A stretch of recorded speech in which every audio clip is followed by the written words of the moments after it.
Tu es avec elle depuis 7 ans. Vous avez traversé des déménagements, des deuils, des nuits blanches. Elle est belle, intelligente, elle te soutient. Et pourtant, quand elle évoque le mariage, tu sens ta poitrine se serrer. Tu trouves des excuses. Pas maintenant, on est bien comme ça. Le mariage, c'est dépassé. Je veux d'abord être stable financièrement. Mais au fond, tu sais que c'est un mensonge. Ce n'est pas une question de moment ou d'argent. C'est une question de peur. Une peur que tu n'oses pas t'avouer. Elle a 33 ans. Elle voit ses amis se marier, avoir des enfants. Elle te regarde et elle se demande pourquoi l'homme qu'elle aime depuis 7 ans refuse de s'engager officiellement. Elle interprète ton refus comme un rejet. Elle pense que tu ne l'aimes pas assez. Mais la réalité est plus complexe, plus viscérale. Tu l'aimes, c'est certain, mais quelque chose en toi se bloque quand l'engagement devient concret. Dans cette vidéo, tu vas comprendre pourquoi certains hommes, même profondément amoureux, fuient le mariage à 35 ans. Et surtout, tu vas découvrir comment sortir de cette impasse, que tu sois l'homme qui fuit ou la femme qui subit. On va décortiquer le mécanisme avec la science de l'attachement et des travaux comme ceux de Georges Vaillant sur les crises de l'engagement. Et on va te donner 3 techniques concrètes, avec des mots précis, pour changer la donne. Tu vas repartir avec une grille de lecture qui te permettra de savoir exactement ce qui se passe dans la tête de cet homme et comment amorcer un vrai dialogue, sans pression, sans reproche. Ce n'est pas une vidéo de conseils superficiels du type « lance-toi », t'es juste un lâche. C'est une plongée dans les mécanismes psychologiques qui transforment l'amour en peur. Et tu vas voir qu'il y a des solutions. La croyance la plus répandue, c'est que si un homme aime vraiment, il veut se marier. On entend ça partout, quand c'est la bonne, on le sait tout de suite. Un homme qui ne veut pas se marier, c'est qu'il n'est pas assez amoureux.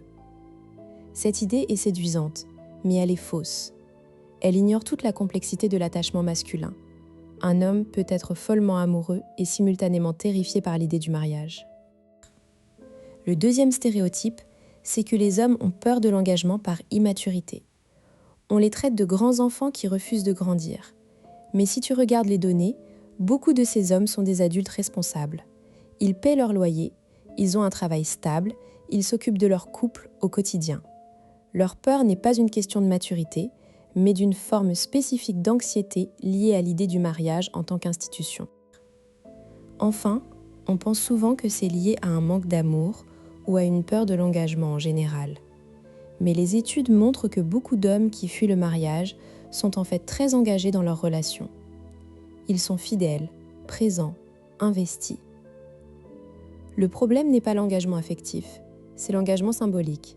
Le mariage représente autre chose pour eux, une perte de liberté, un piège familial, un échec potentiel. Ce que les travaux de Georges Vaillant et d'autres chercheurs sur les crises de l'engagement révèlent, c'est que cette fuite est souvent le symptôme d'un conflit interne non résolu. À 35 ans, un homme entre dans une phase de sa vie où les attentes sociales deviennent plus pressantes. Il doit être un homme accompli, marié, père de famille, propriétaire. Mais cette injonction entre en collision avec son besoin de liberté, d'autonomie, de jeunesse éternelle. Vaillant a montré qu'il existe une crise de l'engagement typique autour de la trentaine. L'homme réalise que les choix qu'il fait aujourd'hui déterminent le reste de sa vie. Se marier, c'est accepter de ne plus être disponible pour d'autres possibles. C'est renoncer à l'idée qu'il pourrait encore séduire, voyager, changer de vie. C'est un deuil. Ce conflit est amplifié par ce qu'on appelle l'ambivalence de l'attachement. D'un côté, l'homme a besoin d'intimité, de sécurité, de stabilité émotionnelle. De l'autre, il a besoin d'indépendance, d'espace, de se sentir libre. Plus la relation est bonne, plus il est attaché, et plus la demande de mariage devient menaçante, car elle cristallise la peur de perdre son autonomie. Cette peur n'est pas rationnelle. L'homme sait qu'épouser sa partenaire ne va pas le priver de sa liberté de façon dramatique. Mais son système limbique, la partie émotionnelle de son cerveau, réagit comme si on lui demandait de se jeter dans un gouffre. C'est une réponse de stress, quasi phobique, qui s'active face au symbole du mariage, la bague, la cérémonie, les parents, les promesses éternelles. Prenons un cas concret. Jérôme, 35 ans, est architecte à Lyon. Il est en couple avec Camille depuis 6 ans. Camille est directrice marketing dans une start-up. Leur relation est solide, ils s'aiment, ont des projets communs, une vie sociale épanouie. Camille veut se marier. Elle lui en parle depuis 2 ans.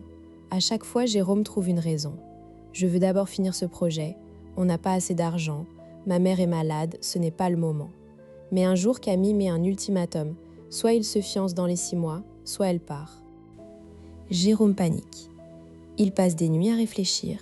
Il se dit « Je l'aime, je veux passer ma vie avec elle, mais pourquoi est-ce que je ne peux pas juste accepter ?» Il va voir ses amis qui lui disent « T'as peur de t'engager, t'es un lâche, marie-toi ou laisse-la partir. » Il n'arrive pas à leur expliquer que ce n'est pas de l'amour qu'il manque, c'est autre chose. Il sent un poids sur la poitrine chaque fois qu'il pense à la cérémonie, au costume, à la fête. Un soir, Jérôme et Camille ont une conversation décisive. Camille lui dit « Je ne comprends pas. Tu dis que tu m'aimes, mais tu refuses de m'épouser. Ça me donne l'impression que je ne suis pas assez bien pour toi. » Jérôme répond « Ce n'est pas toi, c'est moi. J'ai l'impression que si je me marie, je vais perdre quelque chose. Je ne sais pas quoi. Je me sens piégée. » Camille pleure. Elle ne saisit pas. Pour elle, le mariage est une célébration de leur amour, pas un piège. La clé pour Jérôme, c'est de comprendre que sa peur n'est pas un rejet de Camille, mais une projection sur l'idée du mariage. Il associe le mariage à des images d'engrenage, son père qui s'est marié jeune, qui a divorcé, qui a payé une pension. Ses parents qui se sont déchirés après des années de mariage forcé. Le mariage, pour lui, c'est le début de la fin de l'amour. Jérôme réalise, en thérapie, qu'il a un style d'attachement évitant. Il a besoin de beaucoup d'espace. Chaque fois que Camille se rapproche, il s'éloigne un peu. Le mariage, c'est le rapprochement ultime. Son cerveau interprète ça comme une menace. Mais il aime vraiment Camille. Il ne veut pas la perdre. Alors il décide d'affronter sa peur. Comment reconnaître ce schéma chez toi ou chez ton partenaire ? Observe les réactions à l'évocation du mariage. Est-ce que ça provoque de l'anxiété physique ? Des palpitations, une boule au ventre ? Y a-t-il des excuses récurrentes qui changent de forme ? Des prétextes financiers, professionnels, familiaux, mais jamais une réponse claire sur le fond. Un autre signe. L'homme est parfaitement engagé dans la vie quotidienne. Il est présent, attentionné, il fait des projets à deux, mais dès que le mot mariage est prononcé, il devient vague, change de sujet ou se met en colère. Ce n'est pas un rejet de la relation, c'est un blocage spécifique à l'idée de l'institution. Troisième indicateur, il y a souvent une histoire familiale de divorce difficile ou un modèle parental où le mariage a été vécu comme une prison. L'homme a intégré inconsciemment que le mariage égale perte de liberté. Et même si sa relation actuelle est saine, cette programmation reste active. Comprendre ce mécanisme change tout. Pour l'homme, cela lui permet de ne plus se sentir coupable ou anormal. Il n'est pas un connard qui ne veut pas s'engager. Il est une personne avec une peur légitime qu'il peut apprivoiser. Pour la femme, cela lui permet de ne plus prendre le refus comme un rejet personnel. Ce n'est pas elle qui est en cause, c'est une peur qui préexistait. Ce changement de perspective permet d'ouvrir un vrai dialogue. Au lieu d'une confrontation sur le mariage, on peut parler de la peur elle-même. Et une fois que la peur est nommée, elle perd de son pouvoir. L'homme peut alors décider s'il veut la dépasser ou non, et la femme peut décider si elle peut l'accompagner ou si elle a besoin d'un partenaire qui partage déjà sa vision de l'engagement. Concrètement, si vous êtes en couple dans cette situation, la première technique s'appelle le mariage symbolique progressif. Au lieu de sauter directement vers le mariage sacramentel, commencez par des engagements plus petits mais solennels.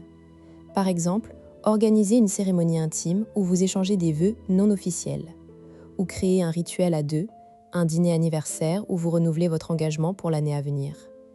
L'idée est d'habituer le cerveau à des engagements forts qui ne sont pas perçus comme définitifs. Passez ensuite à des engagements plus formels, fiançailles sans date de mariage ou un contrat de vie commune. Cela permet de tester l'engagement sans la pression de la cérémonie. Jérôme et Camille ont fait cela.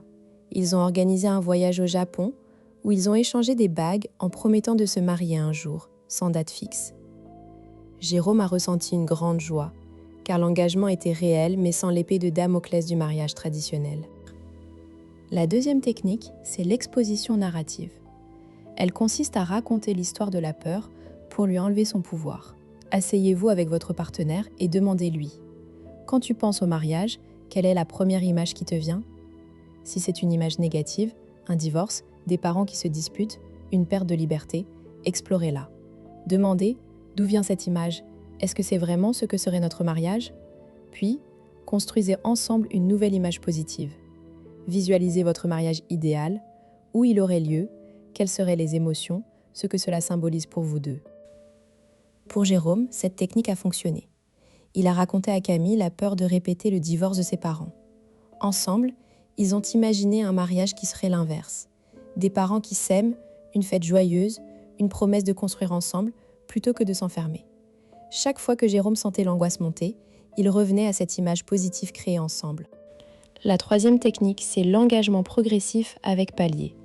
C'est un plan en 6 mois avec des étapes précises. Mois 1, chacun écrit ce que le mariage représente pour lui et ils lisent les lettres ensemble. Mois 2, ils choisissent une date fictive et organisent un mariage blanc chez eux avec des amis proches, juste un dîner avec des vœux. Mois 3, ils rencontrent un conseiller conjugal pour parler du mariage sans pression. Mois 4, ils vont voir des salles de réception juste pour rire. Mois 5, ils choisissent une vraie date, dans au moins 1 an.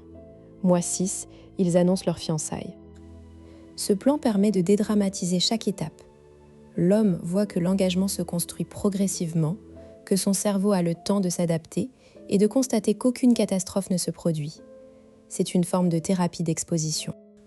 Tu te dis peut-être, mais si l'homme ne veut vraiment pas se marier, est-ce que toutes ces techniques ne sont pas une manipulation pour le forcer? C'est une objection légitime. Il est essentiel que les deux partenaires soient clairs sur leurs désirs. Si l'homme ne veut absolument pas se marier et que la femme en a besoin, il faut le reconnaître et décider si un compromis est possible. Les techniques ne sont pas faites pour forcer, mais pour explorer s'il y a une peur irrationnelle qui bloque un désir réel. Autre objection. Et si c'est juste une façon de gagner du temps? En effet, certains hommes utilisent ces techniques comme une forme de fuite. La différence, c'est la volonté réelle de faire les exercices. Si après plusieurs mois, l'homme n'a fait aucune tentative, refuse de s'engager sur le moindre des paliers, alors il est probable que son refus soit définitif.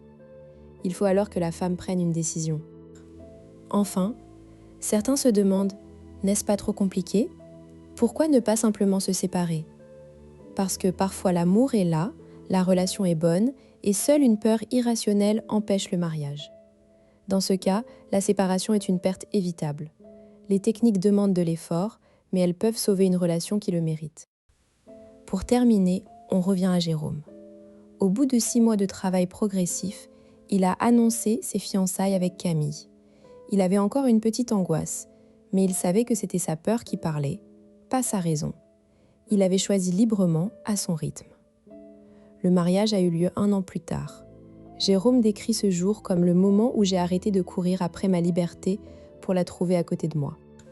Si ce que tu as entendu ici résonne en toi, n'oublie pas, la peur de l'engagement n'est pas une fatalité. On peut la comprendre, l'apprivoiser et construire un engagement qui nous ressemble sans se trahir. Si tu veux approfondir ces notions, un clic sur le bouton s'abonner et la cloche et tu recevras d'autres vidéos décryptées par la science de l'attachement. Merci d'avoir regardé jusqu'au bout. À bientôt.